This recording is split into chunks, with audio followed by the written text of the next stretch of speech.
Although my grandmother never directly called herself a witch, I don't think there's another word to better describe what it is that she was. She liked to tell me that she was just spiritual, and tell me that she would do tarot card readings for the people that lived in her village for fun.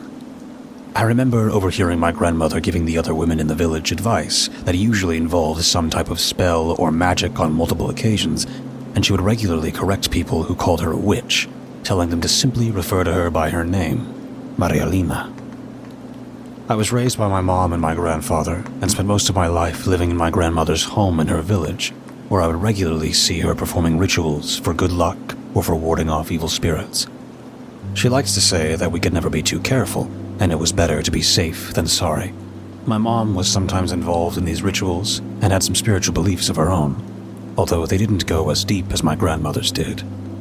Both my mom and my grandmother would always carry crystals with them. My mom wore hers on a ring, while my grandmother preferred a necklace that she would hide underneath her shirts.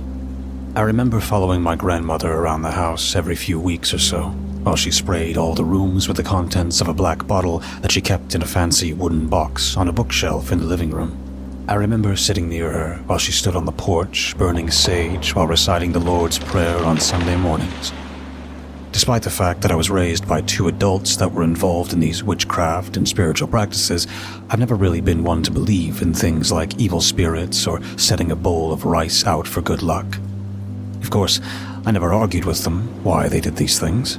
I would simply sit back and let them line doorways and windows with black salt to stop evil spirits from entering our home, help paint the bottoms of trees white to ward off Lechuza, and drink the moon water that my grandmother would make every month. Even though I'm not the most spiritual person, at least not compared to my mom and my grandmother, I find myself doing things like making sure I stand my broom upside down, keeping a horseshoe hung on top of my front door, and carrying around the St. Michael's sword talisman that my grandmother gave me when I was around 8 years old, and she was convinced someone was doing witchcraft on me. It reminds me of her, and makes me feel closer to her even though she's no longer around. Plus, I'd be lying if I said it didn't make me feel safe.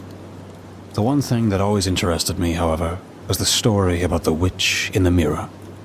In my grandmother's house, there was a small closet at the very end of the hallway that was never used for storing things. The door to the closet was painted black, and it was the only door in the entire house that was painted that color. I was told never to go into that closet, so of course that only made me even more curious about what they were keeping in there. When I was about 10 years old, I was playing hide and seek with some of my cousins when my younger cousin, Rebecca, and I decided to hide in the closet. Surprisingly, the door was not locked, and we opened it to find a single oval-shaped mirror that was hung on the back wall. The closet itself was not very big and could barely fit both of us side by side without much room for us to move around. When our grandmother found us, she yanked us out of the closet, slammed the door shut behind us, and dragged us into the kitchen, where she proceeded to cleanse us. After that was done, she found the rest of my cousins and sat us all down to tell us about the mirror that she kept in the closet, and why we should never go in there again. According to my grandmother, when my mom turned 1, she was targeted by a witch named Claudia that had been possessed by an evil spirit. Although she wouldn't go into detail, my grandmother said that Claudia tried to kidnap and sacrifice my mother on multiple occasions, and would regularly cast spells on her family. My grandmother said that when my mom was around 5 years old, she finally managed to trap Claudia with the help of some of her friends, and now her soul was trapped in the mirror, where she remained for years after that. As a precaution, my grandmother told us to never look in the mirror or attempt to contact Claudia's spirit. She was scared that we might unleash her accidentally, therefore letting a great evil escape into the village. My mother further backed up the story, and for weeks I would beg my grandmother to tell me about the spell that she had used to trap Claudia, but she would grow increasingly frustrated and angry every time I brought it up. Eventually, I realized she was never going to tell me, and that there was probably a good reason why, so I dropped it. To be honest, I forgot all about that mirror and the spirits of Claudia until a few weeks ago. My mom and I moved to a different state when I was 15 and would go back to visit my grandmother every other month or so. This last time, my mom visited my grandmother by herself, and I wasn't able to get time off work to join her. 2 days after my mom arrived at my grandmother's place, I got a call from a neighbor telling me that both my mom and grandmother were dead. I drove down to talk to the police, who told me that they had both suffered a heart attack in their sleep on the same night. What are the odds? I didn't even get much time to mourn my loss, as I was immediately told that I had to take all of my grandmother's belongings and donate the things that I didn't want to keep. I spent 2 days going through each room in the house and boxed up all her herbs and random trinkets that she kept in odd places. Some of my cousins showed up, and I let them take a few things with them to remember our grandmother by. I decided to keep most of the stuff and loaded up my car with whatever I could. As I was taking one last look through the house, I stopped at the end of the hallway and stared down at the black door.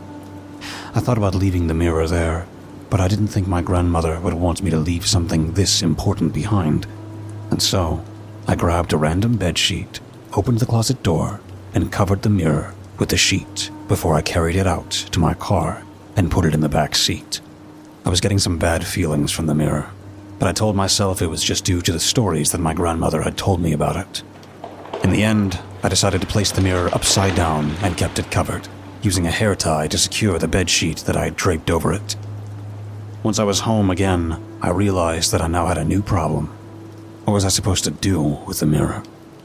I didn't know the first thing about taking care of a haunted mirror that was supposed to be some sort of prison for an evil soul. And so after a lot of overthinking, I decided to put it in the back of a storage closet in my home. I kept the bedsheet on and propped it up against the wall. At first, everything was fine. However, about 3 days after I had brought the mirror home, I began to notice that the closet doors would open by themselves every few minutes. I would wake up and walk out into the hallway and see the doors standing wide open. I would close them and continue on with my morning, only to once again find them wide open by the time I was finished with breakfast. I dug through the box of my grandmother's things until I found what I was looking for. The jar full of black salt. I took it with me to the closet and set down a line of salt under the closet doors. The doors remained closed for a few days after this, until I came home from the grocery store about a week later to find the salt had been scattered all over the hallway, and the closet door was wide open once again. I tried to remember all the other rituals that my grandmother would do to get rid of evil spirits, and did some of them, but none worked. At this point, the paranoia and anxiety were beginning to set in. When I woke up one morning to find bedsheets had been thrown into the hallway and the mirror was propped up facing towards the hallway, I realized that I didn't want it anywhere inside my house. After a bit of online research, I tried to cleanse the mirror a few times before once again bringing it inside and placing it back in the closet. I left it in there for 2 weeks, and when nothing else happened, I finally took it back out and decided to place the mirror in the guest bedroom. I would find myself checking in on it periodically through the day, waiting for something crazy to happen, but nothing ever did. And I thought that perhaps I'd managed to get rid of any evil spirits in the mirror. I'm assuming you know where this is going, and that I was wrong. I realized this when I was awoken one night to the sound of a woman crying. I got up and peered out my bedroom window to the backyard below, but it was empty. Next, I walked out into the hall and into my office, looking out of that window and down at the front yard and street below. But no one was out there either. Confused, I walked back out into the hall, following the cry, trying to place the sound. It eventually led me downstairs and into the guest bedroom. As I reached out to push the door open, I felt a sudden chill, and I wished I'd brought my blanket down with me. I slowly pushed the guest bedroom door open and looked inside the room, but that too was empty.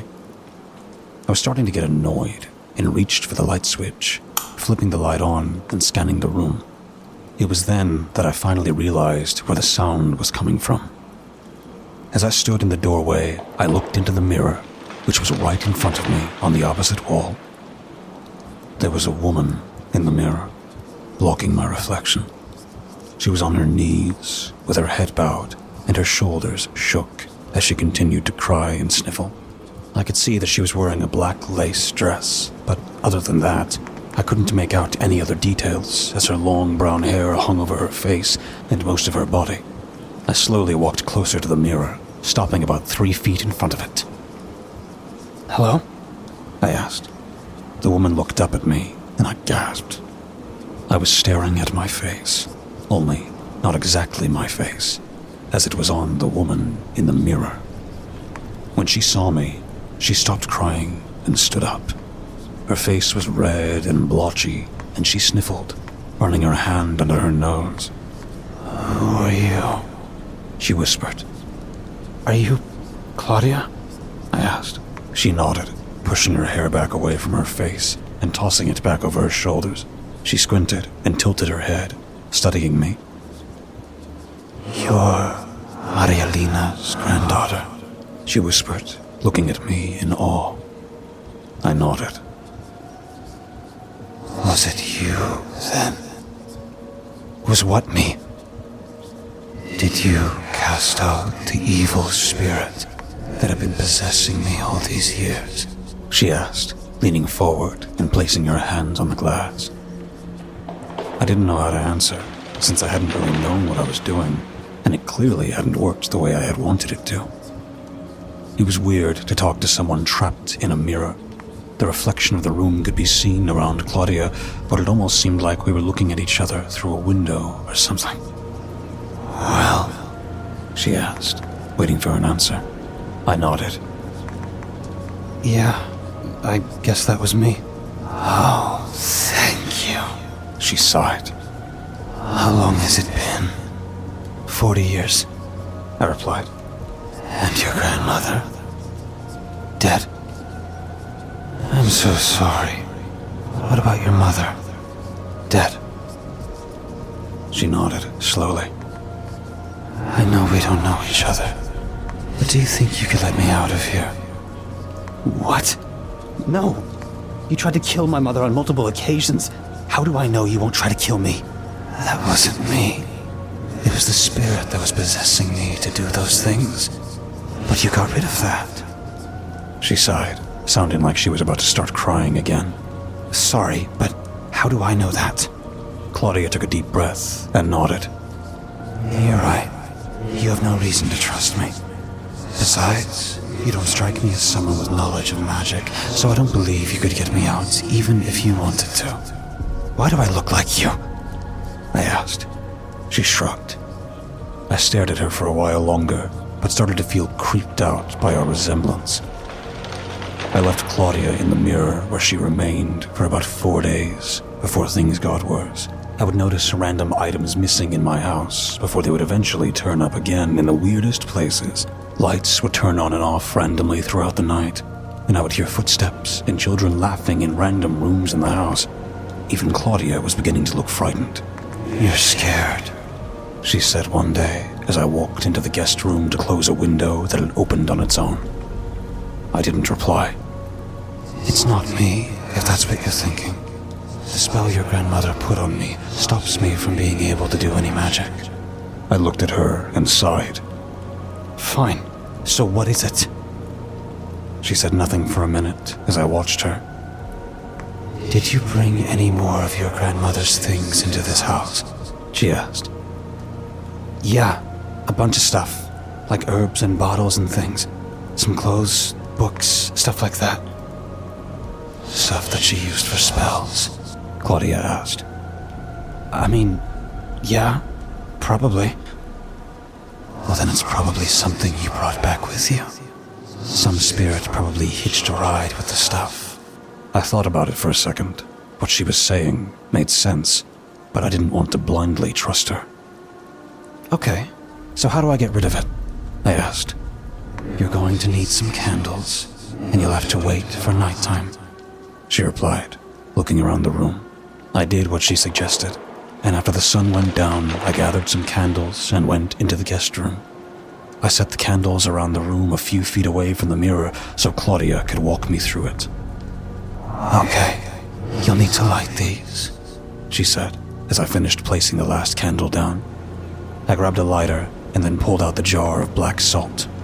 "What's that for?" Claudia asked. I opened the jar and took the mirror off the wall, leaning against it instead, and then surrounded the area around the mirror in a ring of salt. This is in case you're lying and try to escape somehow, I replied, setting the jar down once I was done. I highly doubt you would be able to release me. You don't even know how to get rid of a spirit. She scoffed.